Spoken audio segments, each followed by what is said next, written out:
السلام عليكم ورحمة الله وبركاته.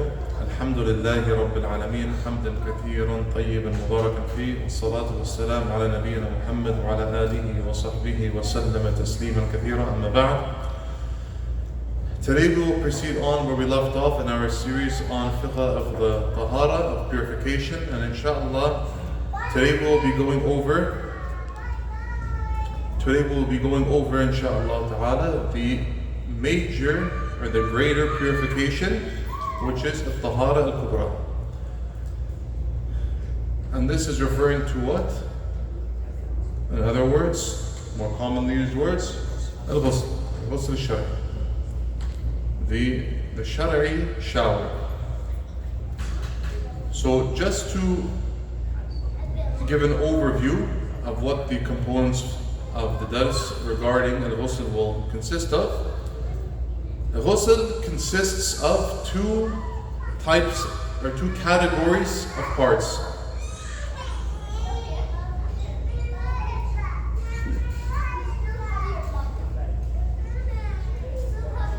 Can you just write down, please?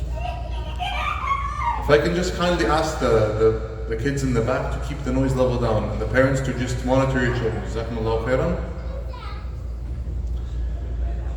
The major ritual purification, or al-ghusl, it consists of two categories of actions. One of them being wajib or obligatory, the other being recommended or sunnah. And the obligatory acts of al-ghusl, or the obligatory parts of al-ghusl, are, who knows, what is needed for the ghusl to be correct? What are the obligatory parts for the shari shower to be valid and correct? What are the two parts? I'll give you one now. Niyyah, jazakallahu khairan. The intention. That's what I was going to give you. The intention, just like everything else, every other ibadah in Islam, we need niyyah for the ghusl to be correct. Number one. Number two,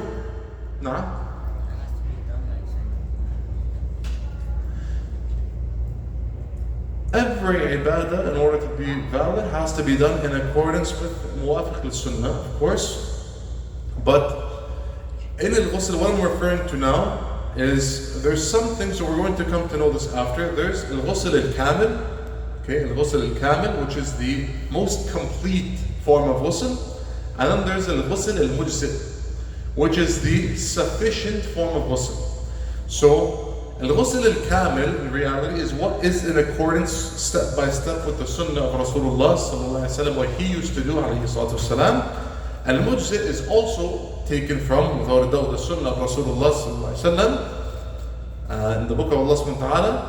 However, even though Rasulullah himself sallallahu alaihi wasallam maybe never used to do this exactly, but it is still from our deen, it's derived, and this is aqal min as-sunnah, it's a little bit lesser than al-ghusl al-kamil. Okay, so al-ghusl al-mujzi' is pretty much doing the obligatory parts only. Okay, so we have first the niyyah is required, without a doubt the intention is a requirement. But what is the second requirement for the ghusl to be correct? You can either divide it into another, like one more thing, or two if you want to be extra specific, which is water has to touch the entire surface area of your body. Okay, for ghusl to be complete, okay, for it to be sufficient and valid, water must reach the entire surface area of your body. Okay? And part of that surface area is rinsing out the mouth, and the nostrils. So if you want to be extra specific, you would say, after the niyyah, you would say covering the entire surface area of the body with water. And then a third is rinsing the mouth and the nose. If you did that, then the ghusl is complete. And this is just an overview. We're going to go into it in a little bit more detail. We're going to break down these things, inshallah. Okay, so that being said, if someone were to make niyyat al-ghusl and they jump into a lake or a pool, and they took in some water in their mouth and nostrils and came out 1 second later, the ghusl is complete. It's valid, okay? Then there is sunan, which are, I'll just go through them like I said, part of the overview, then we'll go into it inshallah in depth. The sunan of the ghusl are washing off any filth off the body, performing wudu, washing the body 3 times, and rubbing the body with the hands thoroughly to make sure water is spread. Beginning washing with the right side prior to the left, mentioning the name of Allah subhanahu wa ta'ala in the start, running fingers through the hair to saturate it with water to make sure water reaches the roots and whatnot, and washing the 2 feet in another place if it is not paved or tiled. We'll come to discuss what's significant about that as well. So just a disclaimer here is that many of the components were already covered in wudu, so we're not going to re-go over those. Okay, whatever applies here and was discussed already during the wudu session, we're not going to go over it again. Okay, for time's sake, just to save some time. So, just before we begin, when does, we obviously know that we took already in the wudu, that al-hadath al-asghar, minor impurity, necessitates minor purity, which is wudu. We said some of the forms of minor impurity were what? Someone passing wind, urinating, defecating, heavier sleep, according to opinions. I know there's khilaf and different, but eating camel meat and so on. Okay? Now, this is all called al-hadath al-asghar. It makes wudu necessary in order for somebody to offer salah. Okay? Now, al-ghusl, or the major tahara, okay, tahara al-kubra, it is necessitated by al-hadath al-akbar. Okay? The major impurification, the major impurity necessitates the major purity. Okay? Now, what is major impurity? There's a few different things that cause somebody to be on major impurity. Okay, where that means that they need ghusl in order to make their prayer. Okay? There's some that's only applicable to an-nisa, to females, and there's some that's applicable to both men and women. So, what's applicable to only women is al-hayd wal-nifas, menstruation and the postnatal bleeding. This requires, after it's complete and finished, this requires al-ghusl in order to offer salah. Okay? Then what's applicable to both of the genders is al-janaba. And janaba is the result of relationship between the spouses. Okay? Or it can also be, so I want to actually break this down a little bit. So janaba is a result of the relationship between spouses, or it can be the result of al-inzal without any relationship. So for example, it's commonly referred to in English, someone has a wet dream. Okay, they make inzal, they release mani, they release semen while they're sleeping. This is something that makes somebody also upon junub, despite no interaction with their spouse or with a spouse. Okay, another point that's very muhim, it's very important to know, and many people, even come across many Muslims, they've been married for many years and they have no idea about this point, what I'm about to mention, is that if the male organ penetrates the female organ with no inzal, okay, for whatever the case may be, something interrupted the relationship or whatever, this still necessitates ghusl. As long as the two organs met, one penetrated the other, then even if it was for a moment, then this necessitates ghusl as the person is considered junub. Okay? We have many ahadith from our beloved Messenger sallallahu alaihi wasallam that give us the exact way or method in which Rasulullah sallallahu alaihi wasallam performed al-ghusl. Okay, and they are authentic, which are collected in Sahihain. We have a hadith from Hisham bin Urwa عن أبيه عن عائشة رضي الله عنها قالت كان رسول الله صلى الله عليه وسلم إذا اغتسل من الجنابة غسل يديه. So Aisha narrates رضي الله عنها that Rasulullah صلى الله عليه وسلم, if he were to make ghusl from janaba, then he would wash his hands. وتوضأ وضوء الصلاة. And he used to make the wudu after that, similar to what he would do for his prayer. ثم اغتسل ثم يخلل بيده شعره حتى إذا ظن أن قد أروى بشرته أفاض عليه الماء 3 مرات ثم غسل سائر جسده وقالت كنت أغتسل أنا ورسول الله صلى الله عليه وسلم من إناء واحد نغرف منه جميعا. And to carry on, Aisha, just to translate, she said that whenever Rasulullah would take a bath from al-janaba, he would clean his hands. Okay, he would wash his hands. Then he would perform wudu like that for the prayer, and then he would take a bath and he would rub his hair till he felt that the whole skin of the head, meaning rub the hair of his head, okay, until he felt the whole skin of his head had become wet. Then he would pour water 3 times and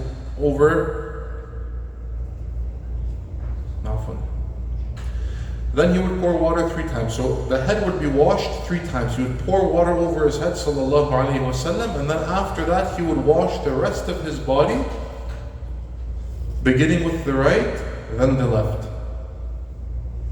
It does not mention right and the left in this hadith here, but we'll know from other hadith. Then Aisha radiallahu anha, she further narrated, alayha radwanullahi ta'ala, that her and Rasulullah, which is her husband of course, they used to take a bath using the water from the same container. So they would use the same container, maybe it's placed between them, and each one of them would scoop up water with their hands simultaneously.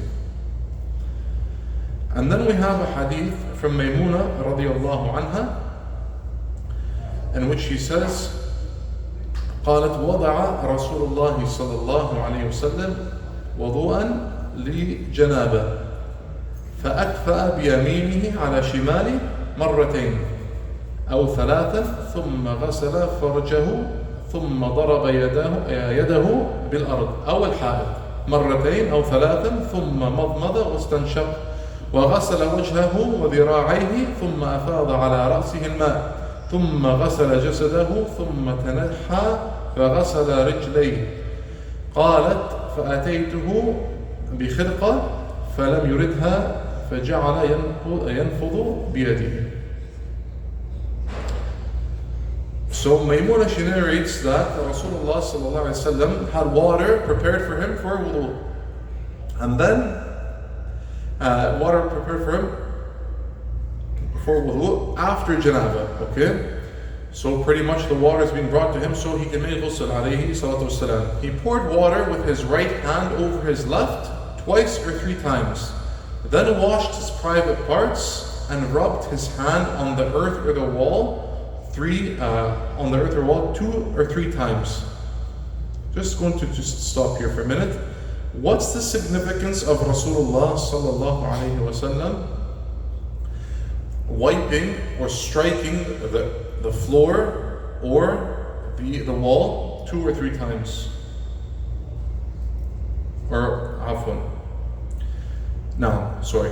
What's the significance of Rasulullah sallallahu alaihi wasallam striking the floor or the wall 2 or 3 times? Anybody have any idea? Why would he do that during his ghusl alayhi salam?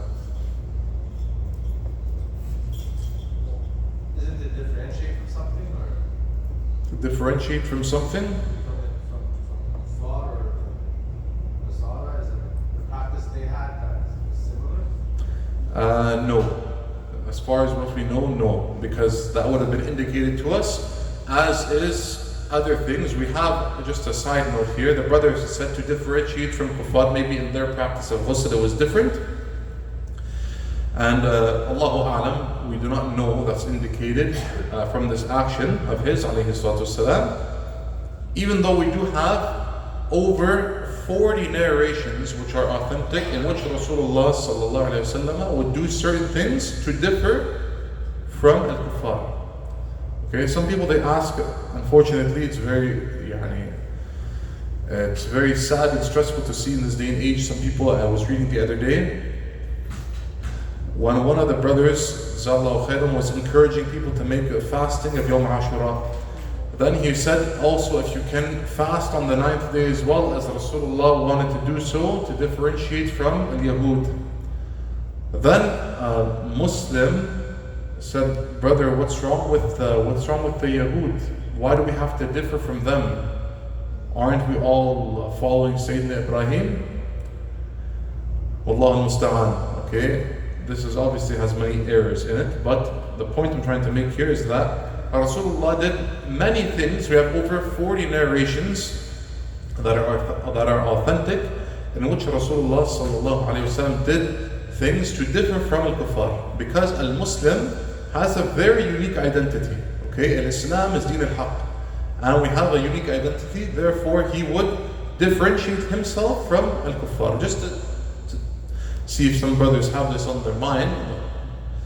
What are some examples of what Rasulullah did sallallahu alaihi wasallam to differ from al-kuffar? I just gave away one. He said if he were to have looked to the next year, he would have fasted Yawm Tasu'a min Muharram, in addition to Ashura as well, to differ from al-Yahud. That's one. Any others that you can think of? No. They grow out the beard and to shorten the mustache, to differ from al-Mushrikeen. What else? Anything else you guys can think of?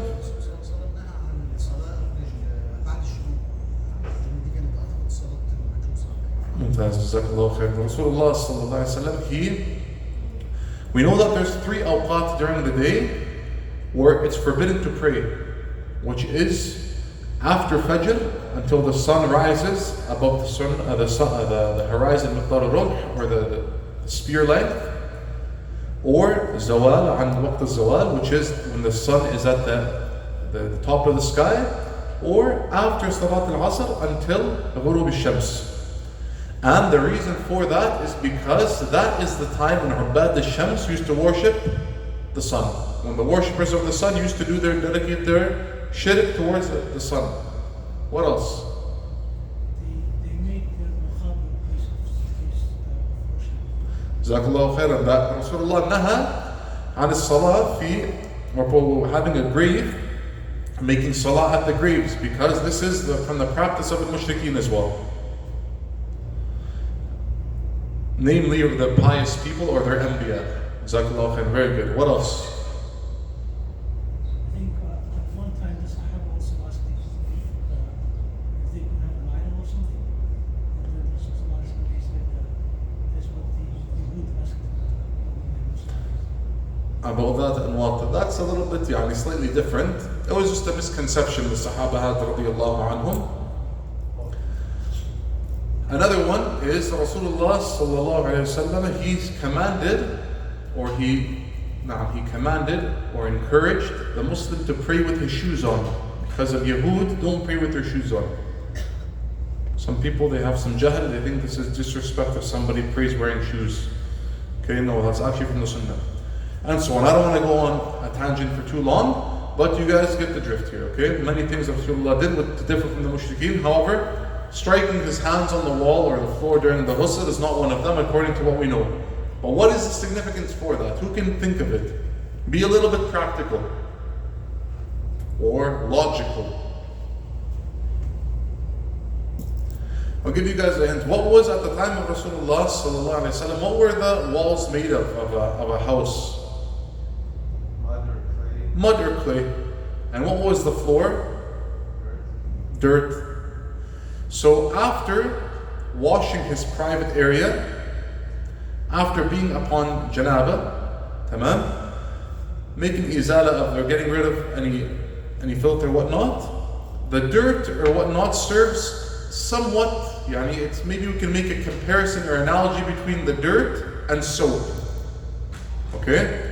To get whatever residue off of the skin after washing the private area, to get any residue that may be on the hands off of the skin.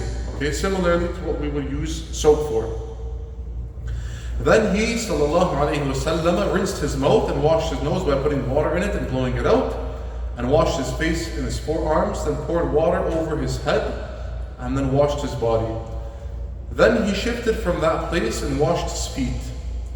Now, why would Rasulullah sallallahu alayhi wasallam shift from that place to wash his feet? Why doesn't he wash his feet in the same place? We just kind of hinted at it.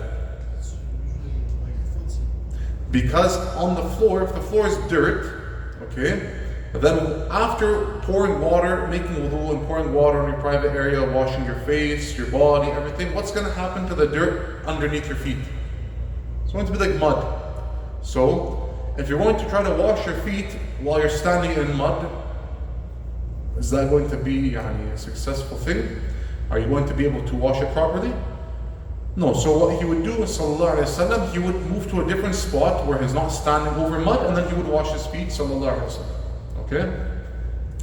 Then Maymuna radiallahu anha, she brought a piece of cloth to Rasulullah sallallahu alayhi wasallam to dry himself with, and then he refused to take it.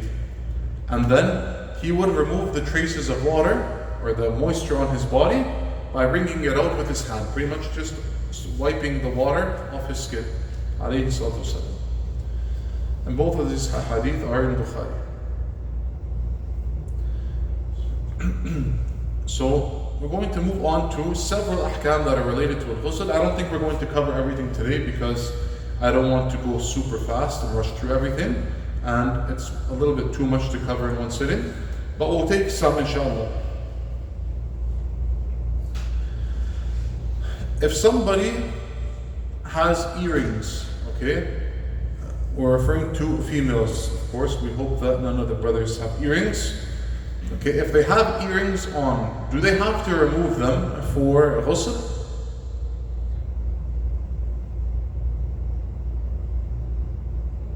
Do you have to remove earrings, piercings to make ghusl or not?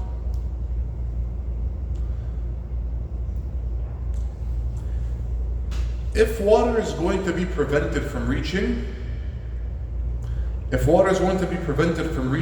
earlobe or that skin there on the ear, then yes, it must be removed. Okay? But if a lady has earrings that are like they call them like hoops or whatnot, okay, they are like the big ones, they don't block the skin of the earlobe, then there's no need to remove that, okay? Because there is no real barrier preventing water from permeating the skin of the ear.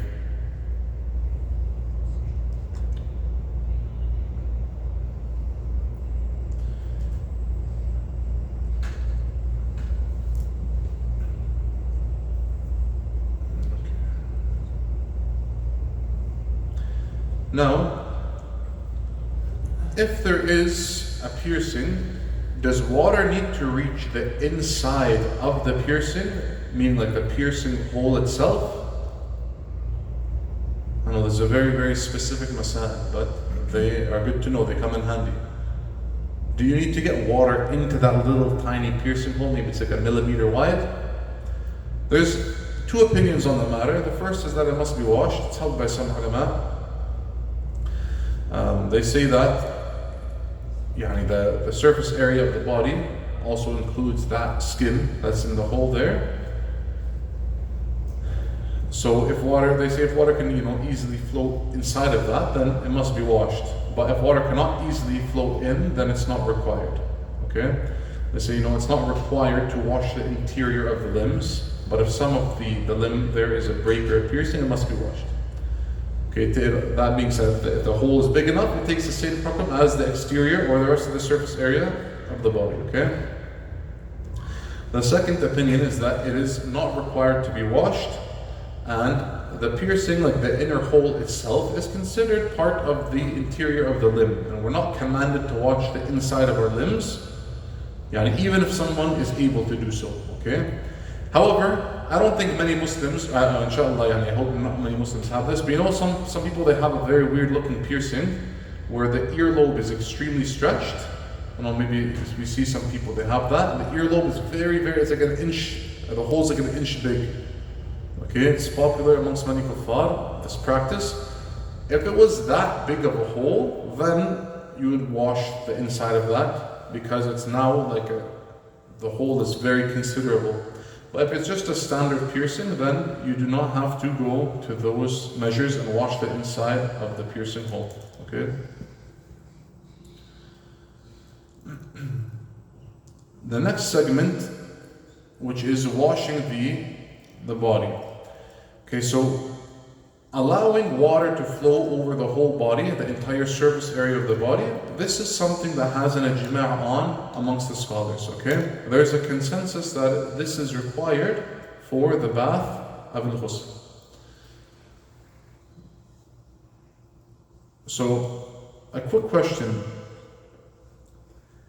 If someone were to jump into, two people can jump into a pool or a river and jump out, one person has ghusl, one person doesn't have ghusl. Why?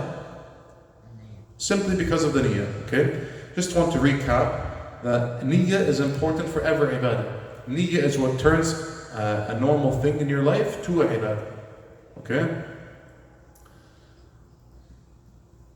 So, what I was saying earlier on, which I want to touch on a little bit more now, the requirements of al-ijza, or for the ghusl to be like the bare minimum that must be done, so ghusl is considered to be complete or valid, okay? Like we said, are washing the whole surface area of the body and rinsing out the mouth and the nose, okay? And we know in the ayah of wudu, Allah subhanahu wa ta'ala also goes on to say, وَأَن كُنْتُمْ جُنُوبًا فَطَّهَّرُوا.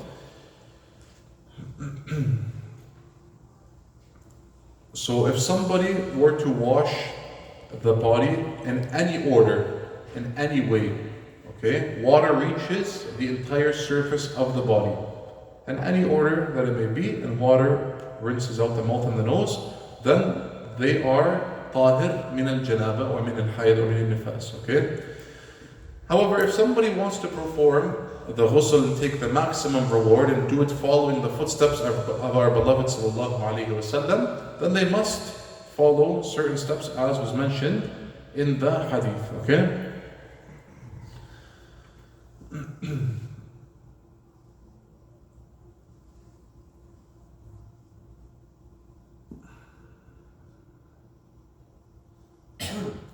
So the first sunnah is washing off the filth, okay? Washing off what's considered, the scholars say, al-adha. Okay, whatever is the filth, this is a sunnah according to the four a'imma of the madhahib. It's for somebody to wash that off, okay? And what's intended by that is maybe the residue that would be on the private areas, as we have in the hadith that we discussed earlier on from Aisha radiyallahu anha. And the adha is washed off in the very beginning of the ghusl, as we discussed, okay?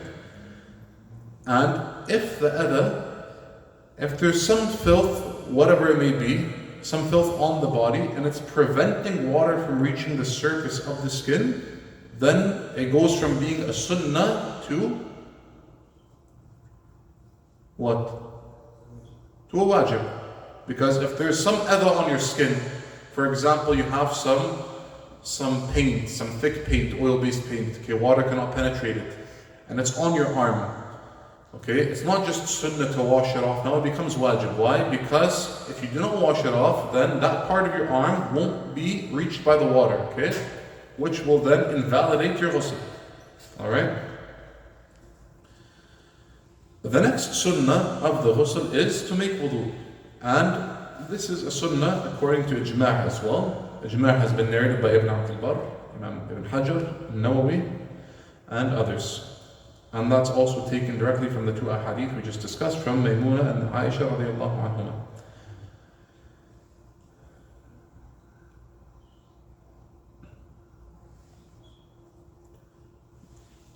Okay, then if had the wudu been wajib in the ghusl, because some might say why isn't it considered a wajib? We do have a lengthy hadith narrated from Imran radiallahu anhu, in which there is a sahabi. I'm just going to summarize the hadith for time's sake. I'm just going to take the phrase that we're looking for here. There was a sahabi who had janaba and he needed to make ghusl. He was eventually given water. Okay, then Rasulullah sallallahu alayhi wasallam, he commanded him after receiving that water, اذهب فأفرغه عليك. He said, take this water and go pour it on yourself. Okay? So what we can understand from that is what?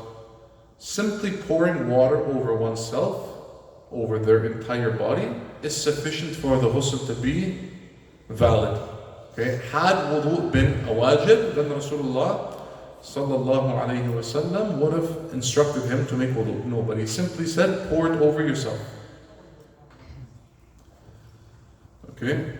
And this also tells us something else, another mas'ala here, that if some people they think and sometimes this is a result of waswas or whatever the case may be, they think that when you're making ghusl, you have to go very, very harshly on your skin and rub your whole body.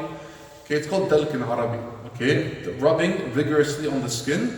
Ulama differ as to whether that's a wajib or not. Okay, some ulama they say that yes, you must spread the water over your skin by vigorously and thoroughly rubbing with your hand.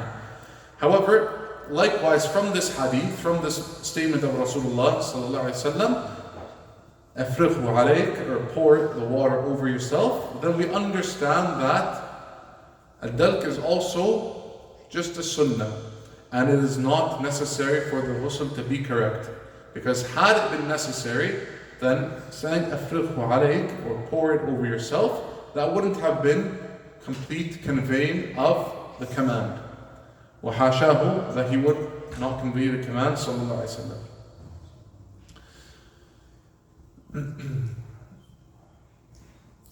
Okay. How long are we at, Ibrahim? Can you just check, please? I don't want to go too long. Okay. We'll go for a little bit longer, inshallah. Okay, another sunnah is to wash the hands 3 times, and this is at the time of ghusl, and this is according to the 4 Ummah. And this is taken directly from the hadith of Aisha radiallahu anha, in which she said that Rasulullah sallallahu alaihi wasallam, he used to wash his hands twice or 3 times, as it was narrated in the hadith. Okay.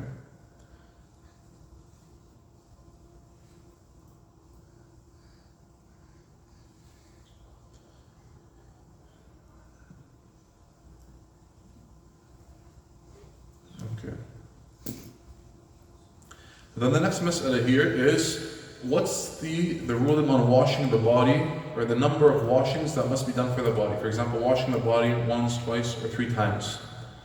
Okay? Should the entire body be washed more than once?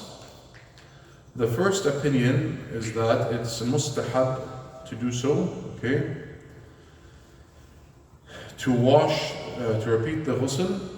And that's taken from the hadith that we mentioned at the beginning from Hisham radiallahu anhu. فَبَدَأَ فَغَسَلَ كَفَّيْهِ ثَلَاثًا ثُمَّ ذَكَرَ نَحْوَ حديث أبي معاوية وَلَمْ يَذْكُرْ غَسَلْ الرِّجْلَيْنِ. Okay, so he first used to wash the palm of his hands 3 times, and then the whole hadith is transmitted like that on the authority of Abu Muawiyah, without mentioning the feet. So they claim, the ulama that held this opinion, they say it's mustahab to wash the body 3 times. They say that everything which follows 3 times is also washed similarly, i.e. the entire body. Okay? And they also utilized a hadith from Musnad Imam Ahmad rahimahullah, where Rasulullah sallallahu alaihi wasallam, he repeated his wudu in ghusl 3 times on the authority of Aisha radiallahu anha. In the first hadith, Rasulullah washed his hands 3 times, and in the second, he washed his limbs of wudu 3 times. Therefore, qiyas mandates that the rest of this is applied, or this is applied to the rest of the body. Okay, the second opinion is that it is not mustahab to increase the washing of the body more than once.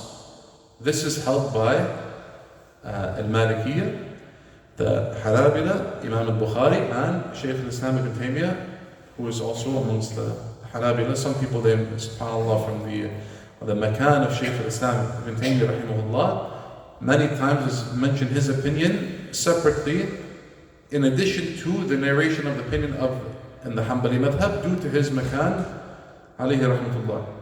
Okay? And they say that the evidence is that the hadith describing the ghusl of Rasulullah sallallahu alaihi wasallam, they do not mention washing his body twice or 3 times, even though the same narrations mention the washing of the hands more than once. So had he sallallahu alaihi wasallam washed his body more than once, it would have been narrated similarly to how as the hands were narrated, or how Rasulullah poured water over his head 3 times. They made note of mentioning the repetition of washing the hands or the head. So had that been the case with the rest of the body, then without a doubt it would have been conveyed, and it was not. So therefore they said that there is no need, or it's not mustahab even, to wash the body more than once. Okay? And they reputed the ahadith in the Musnad of Imam Ahmed, which they say in which the body parts were washed 3 times, because they say that the hadith is da'if, it has some issues, okay, which is known to the muhaddithin. And Imam al-Nawawi rahimahullah, he even said, he narrated that an ijma' that it's deterred to waste water even after. So he said, going more than once is a waste of water, and we are deterred from wasting water. And excessive use of water is a form of ghulu, or extremism, or bid'ah, or innovation. Okay, and therefore, they also say that repeating 3 times in wudu is established elsewhere clearly, and it cannot be used to make a qiyas, because Rasulullah never did that, sallallahu alaihi wasallam. Okay? Because what is required in wudu may or may not be required in ghusl, and the opposite is also true.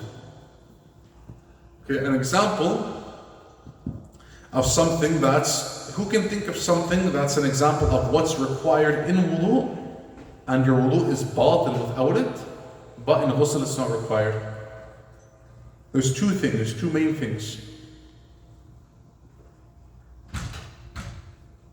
Naam akhi, Hudayfa. You look like you have the answer, yeah. You don't?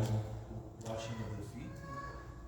No, if you wash your feet, I said to repeat the question, what's something that's mandated in wudu, and without it, wudu is batil, but in ghusl, it's not needed?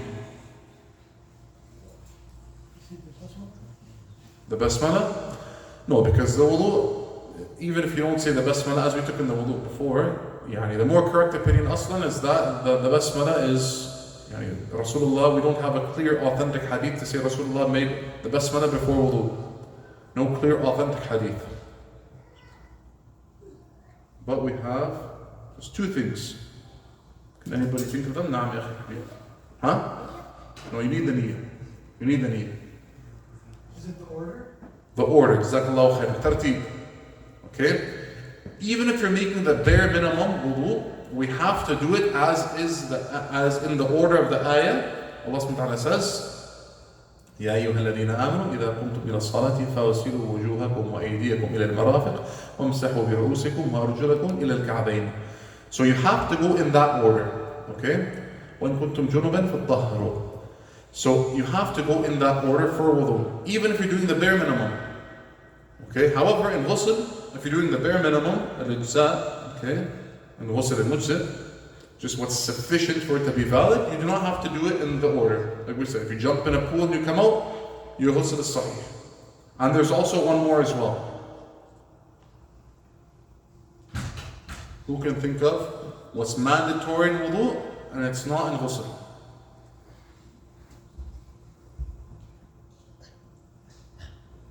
You have to be clothed. Clothed. If you're making wudu and you're in the shower, then you're tabatal يعني ولا إيه? Bro, I'm just trying to You have think. to make wudu when you're. How can you make ghusl when you're clothed? Bro, I'm just trying to think of something, bro. And that has to be some very hard ghusl to make. You have to clean the awrah in wudu. Yeah, I'm saying what's mandatory in wudu and it's not in ghusl. Al-muwala, which is the time space between each limb. We said that according to the more correct opinion, when making wudu, there must be, you should not leave extended amount of time between washing each limb. And we said that there's a general rule the scholars apply, which is what? Who recalls? That if you're washing the limb, how much time should you, what's the maximum time you should leave between the two limbs? You should not leave enough time for the previous limb to dry. Okay? So if you wash your face, you cannot leave enough time for your face to dry before going to your arms. However, in ghusl, muwala is not a condition. And this is very, very important and extremely practical in our daily life. Why? Very, very important. Maybe many of you came across this before. Okay? An example in which this is very practical and useful to understand and learn is, let's say the person, they wake up in the morning, they have janaba. Okay, then they're going to work or school. Okay, when they wake up in the morning, they make ghusl. However, for argument's sake, they forgot to wash their ear or their hand, even though it's kind of impossible, almost, or they forgot to rinse out their mouth and their nose. Easier example. It's more possible. It's more likely to happen is they forgot to rinse out their mouth and their nose. Then they went to school, then they're working, whatever, hours have passed, and it came time for dhuhr and they just remembered, oh Allah, I didn't even rinse out my mouth and my nose. I'm still junub right now. I can't make salah. How do you correct it? You have to go back and make ghusl all over again? No. Because muwala and ghusl is not a condition. So you just have to go and rinse or wash what was missed. So it's very handy to understand and to know that, okay? So if that was one of us in that case, you forgot to rinse out your nose, then simply you just go and you rinse out your nose, then atmamt al-ghusl, okay?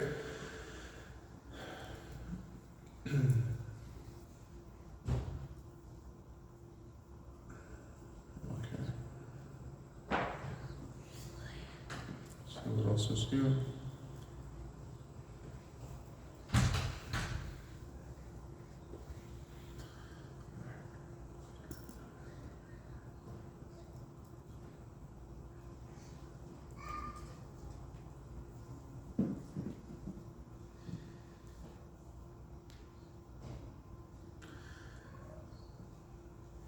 Okay, just also to touch on what we described earlier as a dalk, or rubbing the body vigorously. We said that this is something that is just sunnah or mustahab. It's not required due to the hadith of Rasulullah. Ifrighu alayk. However, if there is, just a side note, if there is some type of substance on the skin which prevents water from permeating the skin, okay, prevents water from reaching the surface area of the skin, and the only way to cause that substance to be removed, similar to how we described removing the adha, then dalk must be done in that case. It becomes wajib in that case, because if there's, for example, some type of substance that simply pouring water over it will not make it go away, or not wash it off, you also have to rub it, then in that instance the dalk becomes wajib, because that barrier to the skin will not be removed unless the dalk is done, okay? Just another point there.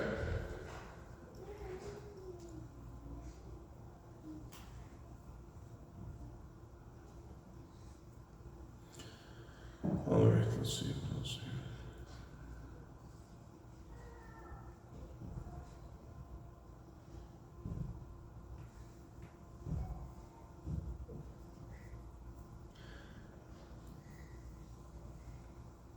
So, regarding washing the body and beginning with the right side, there is no hadith regarding starting on the right side of the entire body. except for the hadith of Atiyah radiallahu anha, in which she said, قالت وعن عطية رضي الله عنها أن النبي صلى الله عليه وسلم قال. So when Rasulullah sallallahu alaihi wasallam, when he was instructing them when they were washing his daughter Zainab radiallahu anha, to begin with her right side, and they argue, the ulama, they say that washing the dead person, the ghusl of the deceased, is similar to the ghusl of the living person. So beginning with the right side is encouraged, and we also have a general dalil from the Rasulullah sallallahu alaihi wasallam that Aisha narrates that Rasulullah sallallahu alaihi wasallam used to love beginning with his right with all the good matters, okay? Like combing his hair, wearing his shoes, and we know that the wudu as well, it's from the sunnah to begin with the right side. And then likewise, instead of going into like I said, I don't want to go into the stuff that we already talked about for wudu, especially when there's lots of detail concerning it, just for time's sake. But the same hukum of reciting the basmalah, the tasmiyah, okay, saying Bismillah, Bismillah ar-Rahman ar-Rahim, at the time of the ghusl, the same hukum we can extrapolate from the wudu as well. Okay, which is that there's no clear, authentic narration that it was done. That the basmalah or Bismillah or Bismillah ar-Rahman ar-Rahim was mentioned at the start of wudu or ghusl. Okay, the ulama that say it's sunnah, there's no clear authentic hadith to support that. The ulama that say it's sunnah, they just use more general evidences which legislate mentioning the name of Allah subhanahu wa ta'ala upon doing something. Okay.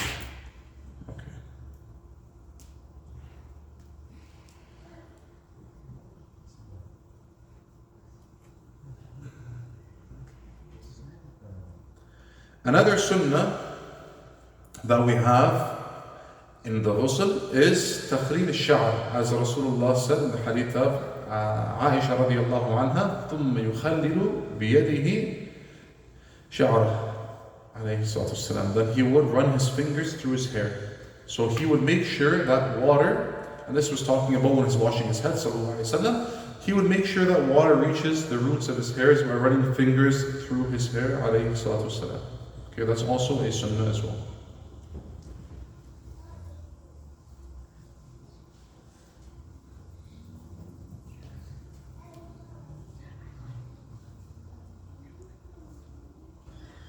Okay.